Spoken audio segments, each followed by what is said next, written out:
Deus infinito, nós te louvamos e nos submetemos ao teu poder. As criaturas no seu mistério mostram a grandeza de quem lhe deu o ser. Todos os povos sonham e vivem nesta esperança de encontrar a paz.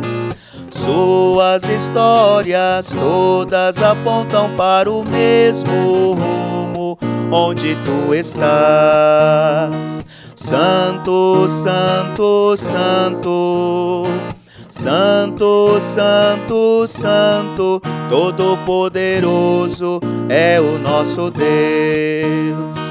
Senhor Jesus Cristo, nós te louvamos e te agradecemos teu imenso amor. Teu nascimento, teu sofrimento trouxe vida nova onde existe a dor. Nós te adoramos e acreditamos que és o Filho Santo de nosso Criador. E professamos tua verdade que na humanidade plantou tamanho amor. Santo, Santo, Santo, Santo, Santo, Santo, Todo-Poderoso é o nosso Deus. Olá, meus irmãos, minhas irmãs, bem-vindos à nossa comunidade em oração. É sempre uma alegria muito grande acolher a cada um de vocês aqui, onde nós formamos essa rede bonita de comunhão, de fraternidade. Hoje, terça-feira, dia 4 de novembro, e hoje nós queremos mandar o nosso abraço muito especial a Marilza Romualdo e a Marluce Firmino de Menezes, que fazem aniversário. Quero aqui deixar meus votos de muita saúde, muitas bênçãos, prosperidade, e sobretudo que a bondade de Deus continue guardando a cada uma de vocês e a todos aqueles que fazem aniversário e que contam e que esperam as nossas orações. Hoje a igreja faz memória de São Carlos Borromeu, bispo. A obra de São Borromeu, um dos santos mais importantes e mais queridos da igreja, poderia ser resumida em duas palavras: dedicação e trabalho. Mas para fazer justiça, como ele sempre pregou, temos que acrescentar mais uma, sem dúvida mais importante: humildade. Oriundo da nobreza, Carlos Borromeu utilizou a inteligência notável, a cultura e o acesso às altas elites de Roma para posicionar-se na frente, ao lado e até abaixo dos pobres, doentes e principalmente das crianças. Nasceu no castelo da família em Arona, próxima de Milão, em 2 de outubro de 1538. O pai era o conde Gilberto Borromeu e a mãe era Margarida de Médicis, da mesma casa da nobreza, de grande influência na sociedade e na igreja. Carlos era o segundo filho do casal e, aos 12 anos, a família o entregou para servir a Deus, como era hábito na época. Com vocação religiosa acentuada, penitente, piedoso e caridoso com os pobres. Levou a sério os estudos, diplomando-se em Direito Canônico aos 21 anos de idade. Um ano depois, fundou uma academia para estudos religiosos com total aprovação de Roma. Sobrinho de Pio IV, aos 24 anos já era sacerdote e bispo de Milão. Na sua breve trajetória, deixou-se guiar apenas pela fé, atuando tanto na burocracia interna da igreja quanto na evangelização, sem fazer distinção para uma ou para outra. Talvez tenha sido o primeiro secretário de Estado no sentido moderno de expressão. Formado pela Universidade de Pávia, liderou uma reforma radical na organização administrativa da igreja, que naquele período era alicerçada no nepotismo, abusos de influências e sintomas graves de corrupção e decadência moral. Para isso, conquistou a colaboração de instituições, das escolas, dos jesuítas, dos capuchinhos e de muitos outros. Foi um dos maiores fundadores que a igreja já teve. Criou seminários e vários institutos de utilidade pública para dar atendimento e abrigo aos pobres e doentes, o que lhe proporcionou o título de pai dos pobres. Orientou muitas ordens e algumas surgiram depois de sua morte. Algumas que surgiram depois de sua morte o escolheram para padroeiro, dando continuidade à grandiosa obra de amparo aos pobres que nos deixou. Contudo, Contudo, tudo foi muito difícil, porque encontrou muita resistência de ordens conservadoras. Aliás, foi até vítima de um covarde atentado enquanto rezava na capela, mas saiu ileso e humildemente perdoou seu agressor.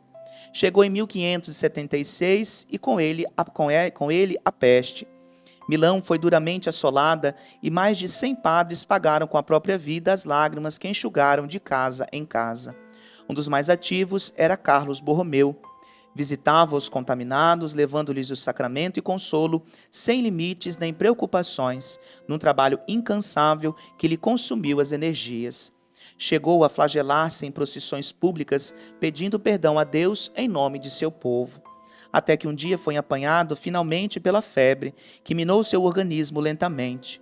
Morreu anos depois, dizendo-se feliz por ter seguido os ensinamentos de Cristo e poder encontrar-se com ele de coração puro. Tinha apenas 46 anos de idade quando isso aconteceu, no dia 3 de novembro de 1584, na sua sede episcopal na Itália. O Papa Paulo V canonizou em 1610 e designou a festa em homenagem à memória de São Carlos Borromeu para o dia 4 de novembro. Bonito exemplo de santidade, mas exemplo pleno de humanidade. Aquela humanidade que nos faz tocar as realidades que necessitam ser sempre acompanhadas, amparadas pela graça de Deus. Louvado seja Deus pela vida de São Carlos Borromeu. E hoje, para a nossa reflexão, meus amados, temos o Evangelho de Lucas, no capítulo 14, versículos de 15 a 24. O Senhor esteja convosco, Ele está no meio de nós. Proclamação do Evangelho de Jesus Cristo, segundo Lucas. Glória a vós, Senhor. Naquele tempo, um homem que estava à mesa disse a Jesus: Feliz aquele que come o pão no reino de Deus. Jesus respondeu: Um homem deu um grande banquete e convidou muitas pessoas. Na hora do banquete, mandou seu empregado dizer aos convidados: Vinde, pois tudo está pronto. Mas todos, um a um, começaram a dar desculpas. O primeiro disse: Comprei um campo e preciso ir vê-lo. Peço-te que aceites minhas desculpas. Um outro disse: Comprei 5 juntas de boi e vou experimentá-las.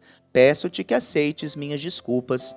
Um terceiro disse: Acabo de me casar e por isso não posso ir. O empregado voltou e contou tudo ao patrão. Então o dono da casa ficou muito zangado e disse ao empregado: Sai depressa pelas praças e ruas da cidade, traze para cá os pobres, os aleijados, os cegos e os coxos. O empregado disse: Senhor, o que tu mandaste fazer foi feito e ainda há lugar. O patrão disse ao empregado: Sai pelas estradas e atalhos e obriga as pessoas a virem para que minha casa fique cheia. Pois, eu vos digo, nenhum daqueles que foram convidados provará do meu banquete. Palavra da salvação. Glória a vós, Senhor. Meus amados, quantas vezes nós vivemos de desculpas na nossa vida, né?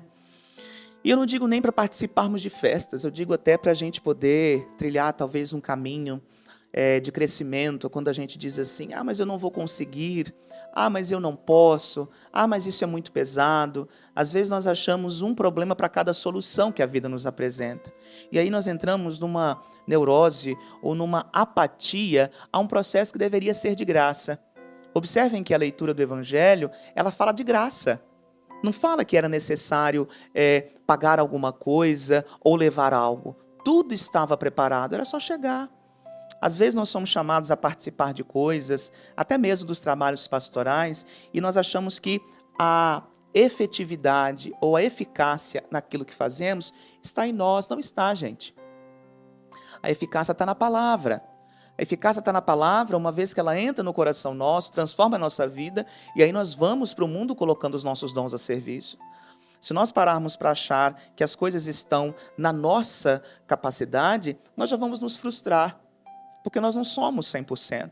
E aí nós entramos, às vezes, numa neura de uma perfeição que não existe, mas de uma perfeição a qual nós somos chamados a tomar parte.